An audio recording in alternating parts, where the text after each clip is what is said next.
Bine ați venit, dragilor din Zodia Rac, oriunde v-ați afla în această lume. Sunt bucuroasă să fim din nou împreună la o nouă lectură pentru ultima perioadă a lunii februarie, mai precis perioada cuprinsă între 23 până pe 28 februarie inclusiv.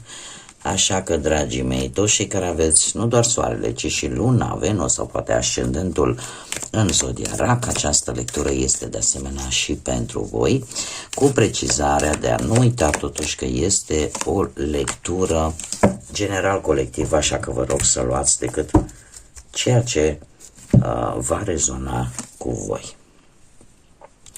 Desigur, trebuie să mulțumesc din suflet tuturor celor care sunteți în permanență aici și nu pierdeți nicio lectură de-a mea. Mă susțineți prin fiecare gest de apreciere, prin fiecare gând bun, prin fiecare comentariu care vine din partea voastră. Tocmai de aceea vă mulțumesc tuturor. Cei care sunteți pentru prima oară aici pe canal, vă urez bun venit și dacă la finalul lecturii simțiți că aceste mesaje vă aduc poate ghidare, claritate sau liniște interioară, nu ezitați, eu vă invit cu mare drag să vă abonați și desigur puteți susține acest canal printr-un simplu like. Toate aceste lucruri sunt gratuite, nu costă bănuți. Unicul lucru necesar este simpla voastră dorință și plăcere. Haideți să vedem, dragilor din Rac, unde sunteți, cum sunteți voi acum și cum vă pregătiți să intrați în această ultimă săptămână de februarie. Și avem, e vorba aici în primă fază, e vorba și de o sarcină mult așteptată. Poate că unii dintre voi chiar își doresc cu ardoare un copilaș, poate s-au traversat situații destul de complicate pentru obținerea acestui deziderat. Din câte văd eu aici, cer scuze, chiar veți lucra foarte mult pentru acest lucru, pentru îndeplinirea acestui deziderat.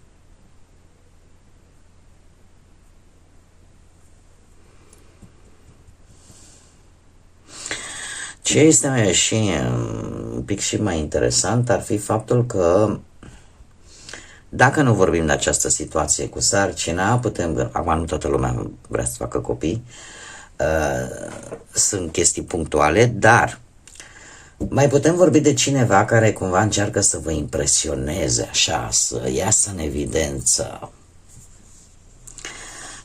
în evidență și eu aș spune că e ca o veste bună pentru voi, mai ales dacă sunteți singuri. De ce? Pentru că această energie, această persoană, cumva va arăta prețuire vis-a-vis de voi. Efectiv, vă va trata ca pe o nestemată, ca pe o perlă. Iar probabil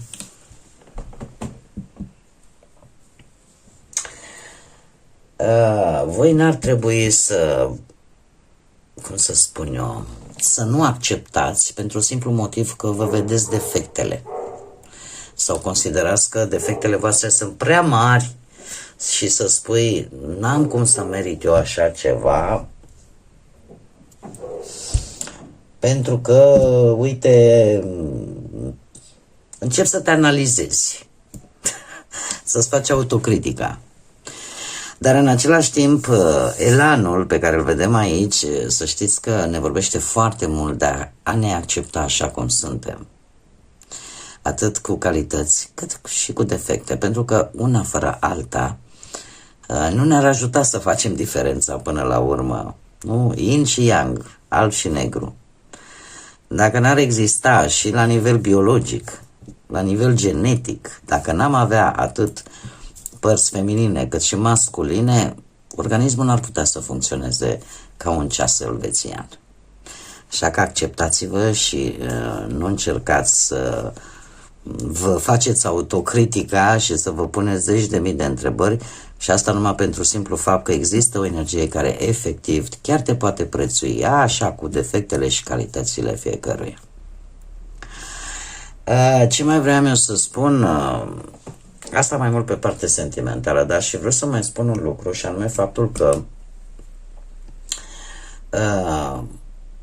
e un semn totuși de bun augur în cazul de față pe unul, în care ceva ascuns posibil să iasă la lumină și asta să vă ajute pe voi să ieșiți un pic în evidență cu ceva. Și asta ar putea să fie. Haideți să vedem ce ne spune și tarotul. Ce vine pentru dragii mei din RAC în săptămâna 23-28 februarie.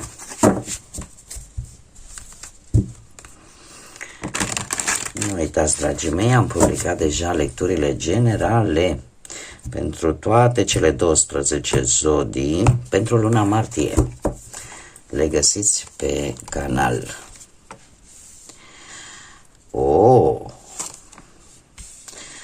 Mamă, ce provocare e, să vedem. Un 5 de bâte ca și provocare, asta înseamnă tensiune. Tensiune sau competiție, mare atenție. De ce? Pentru că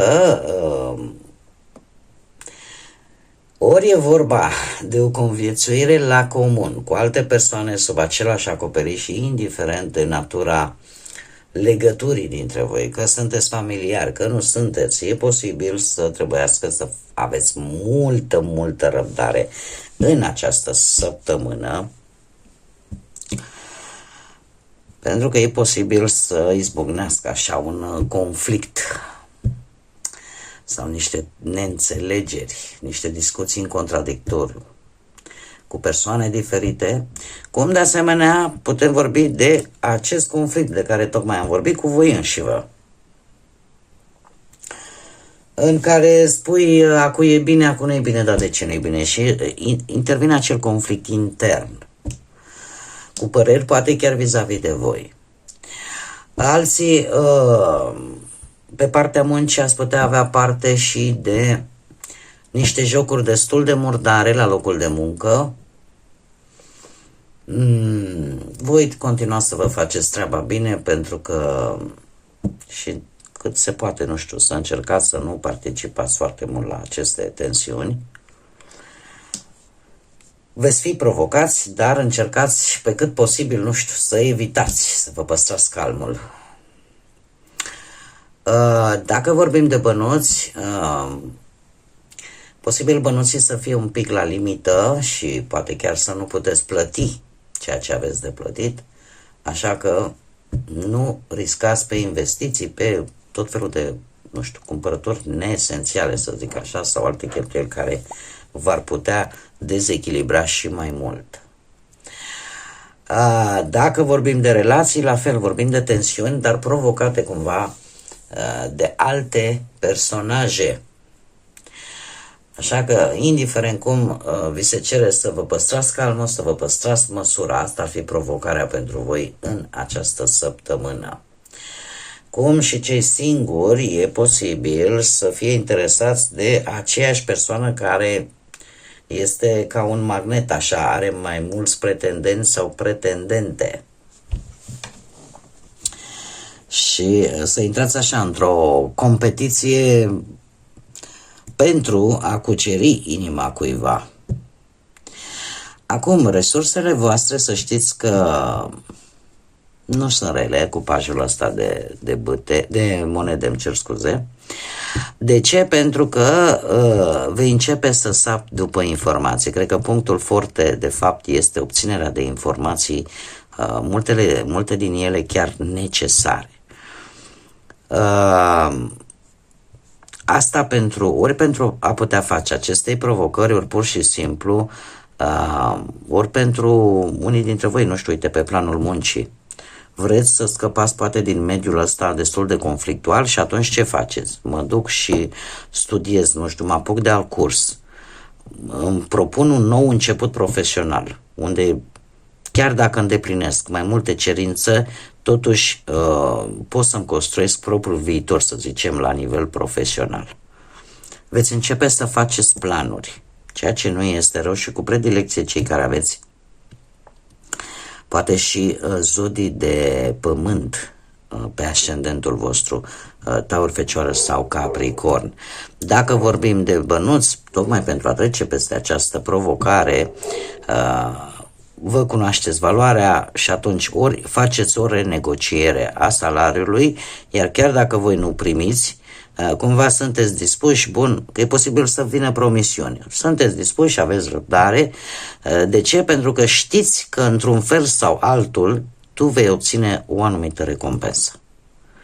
Este adevărat, nu este o săptămână foarte bună să renunțați la job, dar atitudinea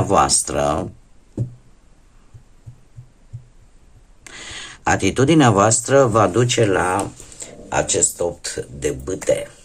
Un 8 de bâte care, sinceră să fiu, e ca un eliberator de drum și într-o manieră destul de rapidă.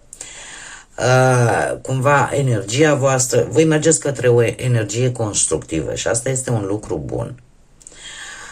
Comunicarea cu ceilalți va deveni destul de coerentă, destul de rapidă, de ce nu, și chiar poate o călătorie să vă poată avantaja. Nu știu, poate să fie în mare parte cu avionul, dar vă poate ajuta într-o negociere, de exemplu, comunicarea, sau vă poate ajuta să faceți o mutare de locație, poate. Cert este că veți primi răspunsuri rapide care pe voi, sau informațiile pe care voi le veți cere, vor veni într-o manieră foarte rapidă. E ca și cum mai zice, domne, dacă ăla vine și dă cu parul, nu-i problemă, că eu dau cu vorba. Dau cu vorba, dau cu inteligența, dau cu hotărârea și cu dorința de a vă îmbunătăți situația până la urmă, dar o faceți într-un mod inteligent, isteț, ca să zic așa. E posibil lucrul ăsta să vă ajute să luați o decizie corectă, în așa fel încât să rezolvați problema financiară. Pe de altă parte, vă dați seama poate că nu trebuie cheltuiți bănuții pe lucruri fără importanță și asta poate să vă ajute și să fiți un pic mai strânși la pungă, ca să spun așa. Sunt tot decizii pe care le luați într-o manieră foarte, foarte gândită, foarte meticuloasă. Probabil că dacă aveți ceva de rezolvat în relația voastră, vă dați seama că depinde în mare parte de voi, de cum acționați voi, așa că începeți și vă puneți în mișcare, dar nu vă puneți haotic, ci pur și simplu o faceți într-un mod isteț, ca să spun așa. Pentru cei singurei, aș spune că această săptămână puteți avea parte de o aventură până la urmă. Nu știu dacă e dragoste curată, dar pasiune probabil că poate exista, dar ca și perioadă de timp aș spune că va fi ceva care nu va dura. Haideți să vedem ce ne spun constelațiile, ce mesaje au pentru voi, dragilor din RAC, în săptămâna 23-28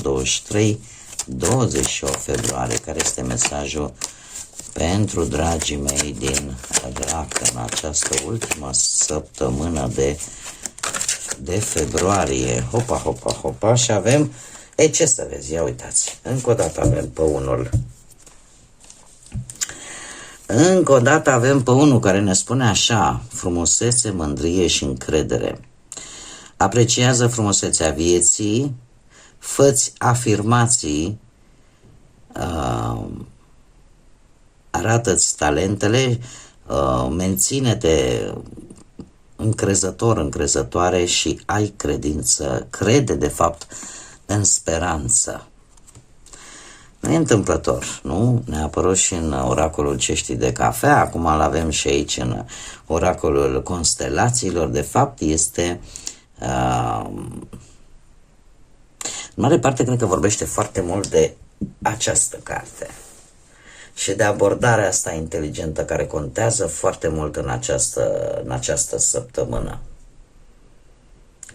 Simt intuitiv că despre asta este vorba și faptul că nu renunți să speri. Și asta este un plus chiar foarte mare. Bun, dragii mei, cam atât am avut pentru voi, pentru această ultimă săptămână de februarie. Eu vă doresc o săptămână totuși liniștită, minunată, plină de înțelepciune și vă mulțumesc tuturor că ați fost alături de mine, iar până la o nouă lectură, îmi cer scuze, până la o nouă lectură, nu uitați, suflete frumoase, să zburați înalt și să lăsați ca iubirea, credința și pacea să vă însoțească la fiecare pas.